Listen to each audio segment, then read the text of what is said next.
Hey friends, இப்போ நம்ம பாக்கியலட்சுமி சீரியலோட ரிவ்யூவை தான் பார்க்க போகிறோம். வாங்க வீடியோக்குள்ளே போகலாம். இதில் ஃபர்ஸ்ட் சீன்லயே ராதிகா இந்த பிரச்சனைக்கு ஒரு முடிவை இன்னைக்கே கொண்டு வந்தே ஆகணுன்றதுக்காக கோபி கிட்ட அவங்களோட மனசுல இருக்க அத்தனை விஷயத்தையுமே ஓப்பனாக பேசுகிறாங்க. அது மட்டும் இல்லாமல் ஈஸ்வரி இனியான்னு சொல்லிட்டு எல்லாருமே அவங்க கிட்ட என்னென்ன விஷயங்கள் சொன்னாங்களோ அது அத்தனையுமே அவங்க கிட்ட சொன்னது மட்டும் இல்லாமல் இந்த மாதிரி அவங்க ஏற்கனவே பாக்கியாவை பற்றி மனசுக்குள்ள தப்பாக யோசிச்சுட்டு இருக்கதையுமே ஓப்பனாக உடைச்சிடுறாங்க. உடனே இதை கேட்டுட்டு பாக்கியா ரொம்பவே ஷாக் ஆனது மட்டும் இல்லாம ராதிகா கிட்ட அவங்க தரப்புல என்னென்ன நடந்துச்சுன்னு சொல்லிட்டு எல்லாத்தையுமே எக்ஸ்பிளைன் பண்ணிட்டு இருக்காங்க. ஆனா பாக்யா சொன்னது எல்லாத்தையுமே கேட்டதுக்கு அப்புறம் அவர் ராதிகா அவங்க மேல கொஞ்சம் கூட நம்பிக்கை இல்லாம தான் பேசிட்டு இருக்காங்க.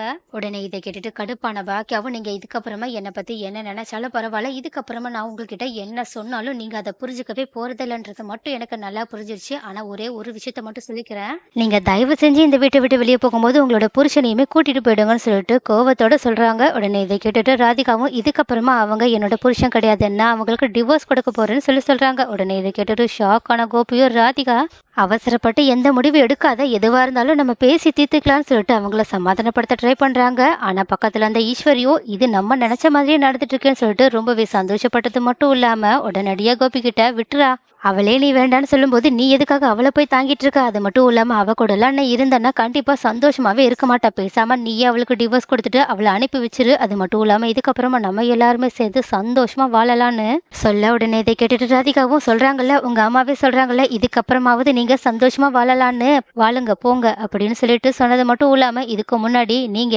என் கூட இருக்கும்போது சந்தோஷமா இல்லைன்றத எல்லாரும், அதாவது உங்களை தவிர எல்லாருமே சொல்லிட்டாங்க, ஏன் நீங்களும் சொல்லிடுங்களேன், உங்க வாயால கேட்டுட்டு நான் இப்படியே எங்கேயாவது கண் காணாத இடத்துக்கு போயிடுறேன்னு சொல்லிட்டு அவங்க கிட்ட அழுதுகிட்டே பேச. ஆனா கோபியோ, ராதிகா அம்மா சொல்றதெல்லாம் நீ பெருசா எடுத்துக்காத, அவங்க என் மேல இருக்க பாசத்தால என்னென்னமோ சொல்லிட்டு இருக்காங்க, அதனால நீ தயவு செஞ்சு அது எல்லாத்தையுமே சீரியஸா எடுத்துக்கிட்டு இப்படி பிரச்சனை பண்ணாத, முதல்ல வீட்டுக்கு போ, நானும் கொஞ்ச நாள்ல என்னோட உடம்பு சரியானதுக்கு அப்புறம் கண்டிப்பா அங்க வந்துருவேன்னு சொல்ல. ஆனா ராதிகாவோ கோபியோட பேச்சை கேட்கிற மாதிரியே தெரியல. நீங்க இதுக்கப்புறம் அங்க வரவே தேவையில்லை, நான் சொல்லிட்டு இருக்கேன்னு சொல்லிட்டு இதுக்கப்புறமா நீங்க இல்லாம நாங்க 2 பேருமே வாழ பழகிக்கிறோம்னு சொல்லிட்டு அங்கிருந்து கிளம்பி போக பாக்குறாங்க. உடனே இதை பார்த்துட்டு பதறி போன கோபியோ, ராதிகா அப்படின்னு சொல்லிட்டு கத்திக்கிட்டே அவங்களோட பின்னாடி போகலான்னு சொல்லிட்டு போகும்போது தான் கரெக்டா அவங்களுக்கு ஹார்ட் அட்டாக் வர, அவங்களும் வழியில நெஞ்சை பிடிச்சுக்கிட்டு சரிய ஆரம்பிக்கிறாங்க. உடனே இதை பார்த்துட்டு ராதிகாவும் பதறி போய் கோபின்னு சொல்லிட்டு அவங்கள தொடர்றதுக்காக போறாங்க. ஆனா இதை பார்த்துட்டு செம்ம கோவத்தோட ஈஸ்வரி, போதும் நீ வந்த காரியத்தை சாதிச்சு காட்டிட்டல்ல, எப்படியோ என் பையனை கொல்லலாம் நினைச்சுதானே இங்க வந்த, அது நடக்கலன்னு சொல்லிட்டு நீயே அவன் கழுத்தை பிடிக்கிறதுக்காக வரியான்னு சொல்லிட்டு உடனடியா ராதிகாவோட கையை தட்டி விட்டுட்டு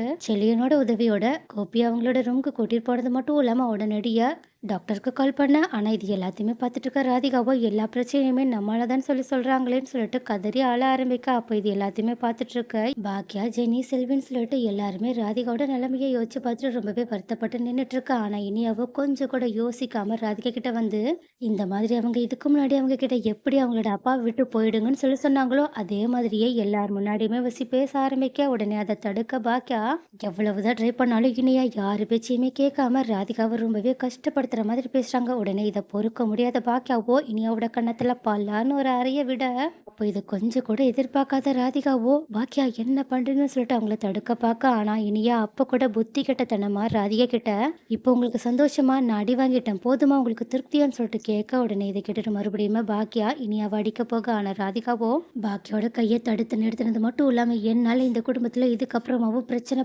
வேண்டான்னு நான் நினைக்கிறேன் பாக்கியான்னு சொல்லிட்டு அழுதுகிட்டே அங்கிருந்து ஓடி போகுறாங்க. அப்போ இதை பார்த்துட்டு பாக்கியாவும் அவங்களோட பின்னாடி போகலான்னு சொல்லிட்டு பார்க்கும்போது தான் கரெக்டா அங்க டாக்டர் வந்து பாக்கியா கிட்ட கோபியை பார்க்கணும்னு சொல்ல. உடனே கோபியை காட்டுறதுக்காக பாக்கியா அந்த டாக்டரை கூட்டிட்டு போனது மட்டும் இல்லாம கண்டிப்பா நம்ம ராதிகா கிட்ட பேசி ஆகணும்னு சொல்லிட்டு நினைக்கவும் ஆரம்பிக்கிறாங்க. ஆனா ராதிகாவோ ஒரு பக்கம் நடந்த விஷயத்த நினைச்சு வருத்தப்பட்டா, இன்னொரு பக்கம் கோபியை நினைச்சு ரொம்பவே கஷ்டப்பட ஆரம்பிக்கிறாங்க. கோபிக்கு நம்மளாலதான் இந்த மாதிரி ஆகுதுன்னு சொல்லிட்டு எல்லாருமே சொன்ன மாதிரி ஆயிடுச்சுன்னு சொல்லிட்டு கதறி அழ ஆரம்பிக்க. அப்ப கரெக்டா டாக்டருமே கோபியை செக் பண்ணி பார்த்துட்டு அவங்களோட குடும்பத்தில் இருக்கவங்க எல்லாரையுமே திட்ட ஆரம்பிக்கிறாங்க. நான் தான் இவங்களுக்கு பெரிய ஆப்ரேஷன் நடந்திருக்கு, அதனால இவங்கள யாரையுமே டென்ஷன் படுத்தாதீங்கன்னு சொல்லியிருந்தல, அப்புறம் எதுக்காக இந்த மாதிரி இவங்கள ஸ்ட்ரெஸ் பண்ணிட்டு இருக்கீங்க, இப்படியே நடந்துட்டுச்சு அவ்வளோதான், இவங்களோட உயிரோட நீங்கள் விளையாண்டுட்டு இருக்கீங்கன்றது உங்களுக்கு எப்போதான் புரிய வரப்போகுதுன்னு சொல்லிட்டு திட்டுறாங்க. உடனே ஈஸ்வரியோ, இது எல்லாத்துக்கும் காரணமானவ இதுக்கப்புறமா இந்த வீட்டுக்குள்ளே வரவே மாட்டா டாக்டர், இதுக்கப்புறமா நாங்கள் கண்டிப்பாக என்னோட பையனை நல்லபடியாக பார்த்துக்கிறோம், ஆனால் இப்போ என்னோட பையனோட நிலைமை எப்படி இருக்குன்னு சொல்லிட்டு கேட்க. உடனே டாக்டருமே இன்னும் எக்ஸ்ட்ரா 2-3 மெடிசன்ஸ்லாம் எழுதி கொடுத்துட்டு அவங்கள நாளைக்கு செக்கப் ஹாஸ்பிட்டலுக்கு வர சொல்லுங்க, அப்போதான் எங்களால் என்னன்னாலும் சொல்ல முடியும்னு சொல்லிட்டு அங்கேருந்து கோவத்தோட கிளம்பி போக. ஆனால் வெளியே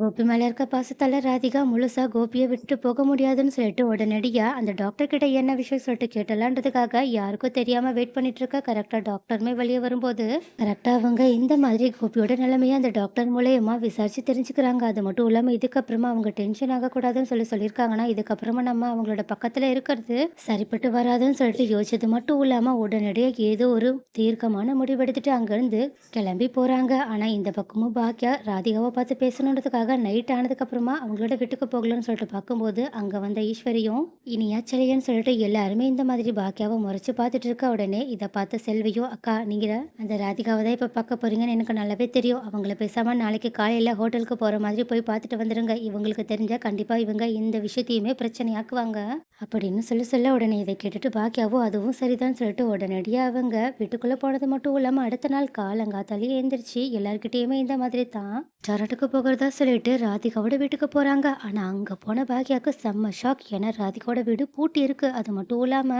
வெளியே வேற கரெக்டா பாக்கியா போகும்போது அந்த வீட்டோட ஓனர் வந்து வாடகைக்கு விடப்படும்ன்ற போர்டை கூட மாட்டுறாங்க. உடனே அதை பார்த்துட்டு அந்த ஓனர்கிட்டயே என்னாச்சுன்னு சொல்லிட்டு விசாரிக்கும் போதுதான் இந்த மாதிரி ராதிகாவும் அவங்களோட குடும்பமும் நைட்டோட நைட்டா அவங்க வீடு காலி பண்ணிட்டாங்கன்ற விஷயத்த கேள்விப்பட்டுட்டு அதிர்ச்சி அடைஞ்சது மட்டும் இல்லாம உடனடியா அவங்க இந்த விஷயத்த கோபி கிட்ட போய் சொல்லலாம்னு சொல்லிட்டு நினைக்கும் போதுதான் கோபியோட மெடிக்கல் கண்டிஷன் அவங்களோட ஞாபகத்துக்கு வருது. அதனால இப்போதைக்கு நம்ம இதை யார்கிட்டயும் சொல்ல வேண்டாம்னு சொல்லிட்டு முடிவெடுத்து அவங்க உடனடியா வீட்டுக்கு வந்துடுறாங்க. ஆனா இப்படி ஈஸ்வரி என்ன ரெஸ்டாரண்ட்டுக்கு போன பாக்கியா உடனடியா வந்துட்டாலேன்னு சொல்லிட்டு அவங்க மேல சந்தேகப்பட்டாலும் அவங்க அவங்களோட பையனை கவனிச்சுக்கிறதுலயே மும்முரமா இருந்ததுனால அவங்க அதிகமா பாக்கிய கிட்ட அதை பத்தி கேட்டுக்கலாம். ஆனா கொஞ்ச நேரத்திலேயே கோபிக்கு ஒரு போஸ்ட் வருது. உடனே இந்த மாதிரி யாரு தனக்கு இந்த வீட்டுக்கு போஸ்ட் அனுப்பியிருப்பாங்கன்னு சொல்லிட்டு உடனடியாக அந்த போஸ்ட்டை வாங்கி அதில் இருக்க லெட்டரை ஓப்பன் பண்ணி பார்த்த கோபிக்கும் செம்ம அதிர்ச்சி. ஏன்னா அது ராதிகா கிட்ட இருந்து தான் கோபிக்கு வந்திருக்கு. அது வேற ஒன்றும் கிடையாது. ராதிகா இந்த மாதிரி கோபிக்கு விவாகரத்து பத்திரத்தை போஸ்ட் மூலயமா அனுப்பி வச்சிருக்காங்க. அது மட்டும் இல்லாம அவங்க அது கூடயே சேர்ந்து கோபிக்கு அவங்களோட கையால எழுதின ஒரு லெட்டரையுமே அனுப்பியிருக்காங்க. அந்த லெட்டரை படிச்சு பார்த்த கோபியை கண் கலங்கி போய் உட்காந்துருக்காங்க. ஏன்னா அந்த லெட்டர்ல இந்த மாதிரி ராதிகா இதுக்கப்புறமா நானும்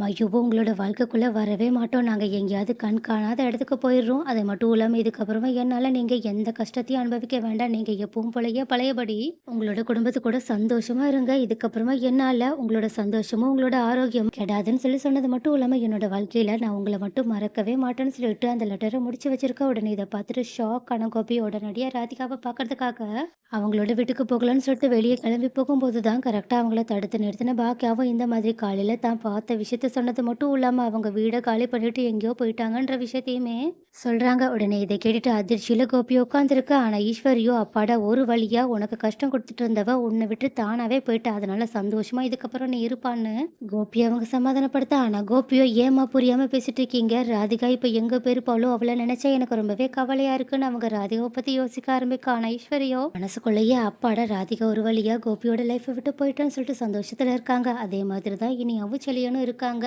ஆனா கோபியோ ராதிகாவோட விஷயத்துல ஏதோ மிகப்பெரிய தப்பு பண்ண குற்ற உணர்ச்சியில உட்காந்துருக்காங்க.